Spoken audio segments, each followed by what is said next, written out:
ነው እኮ በሶስት ወር ውስጥ ሪሌሽንሺፕ ነው ወይ ገርልፍሬንድ ነሽ ወይ አይደለሽም ካልተባባልን ደግሞ ትከተላል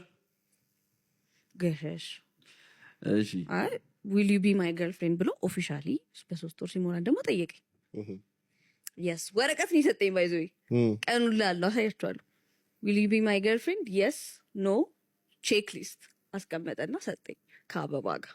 ለሰበበት የሚል መሃል ላይ ደግሞ ቢያረግ ሜቢ አረኩ ለሰበበት yes ይበልስኩላት በቃ አበረን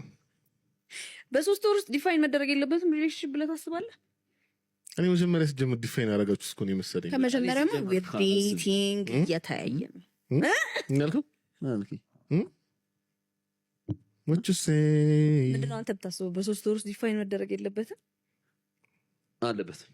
በደንብ አለበት። ሶስት ወር እንደውም አልበዛም። ሶስት ወር is the mark በቃ የመጨረሻ የሆነ በወር ከምናምን እሺ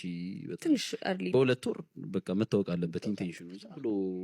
ስልክና ቴክስት አንዳንድ ሰዎች ያሆናሉ በቃ ብለው ያው ምን እንደሆነ አይታወቅም ምን እንደሚያደርጉ አይታወቅም ቴክስት ይደራረጋሉ ይደዋወላሉ 30 ደቂቃ ያወሩ ምንድናቸው አይታወቅም ከዛ ተፋፍረዋል ሶስት ወር ካለፈ በኋላ እንትን መንግስት አያውቃቸውም ብክነት በቃ ብክነት ለምን ይሄን ቅርጽ ሊይዙ ቻሉ ነው የምትሚሆነው ብክነት በቃ አለ እኔ እንደዚህ አይነት ሰው አለ ግን በደንብ ማቀው እኔም ሆኜ አውቃለሁ ሲያስጠሉ እኔም ሆኜ ስለማቅ ነው ባይዞ እንደዚህ ሲሪየስ የሆንኩት በቃ ሶስት ወሩ ካለፈ ትፈራራለህ ገባ ለመጠየቅ ምንድነው ሰው ከተጨማለቀ ይቀጥላል ስለዚህ ስትራክቸር መያዝ አለበት ከዛ እንትን ይሆናል ይሄ ጭራሽ ደግሞ ሲጠፋፉም ደግሞ ለምን አልደወልክም ምን እንደሚባባላሉ መጠፋፋትም አይችሉም ምን እንደሆኑ የማይታወቁም ምንድናቸው እነዚህ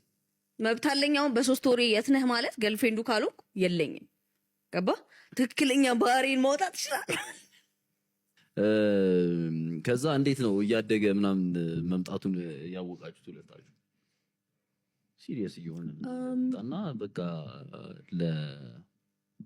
ለዳር ማሰብ የጀመራችሁት ለኔ በቃ በብዙ አመት በሪሌሽንሺፕ መቆየት አለበት ብዬ አላስብም 6-7 አመት ማቃጠል አለበት ብዬ አላስብም የሆነ ያለ አመት 2 አመት በቂ ነው ሜቢ አመት ያንሳል 2 አመት በቂ ነው በቃ ከዛ በኋላ ሲሪየስ ማሰብ መጀመር አለብን ከዛ ደግሞ ነገሮቹም ወደዛ ያመሩሃል እውነት ለመናገር and የሚያወራው ነገርና የሚሰራው ነገር ማች አፕ ካረገ ሪስፔክት ካረገኝ ከወደደኝ what else do I need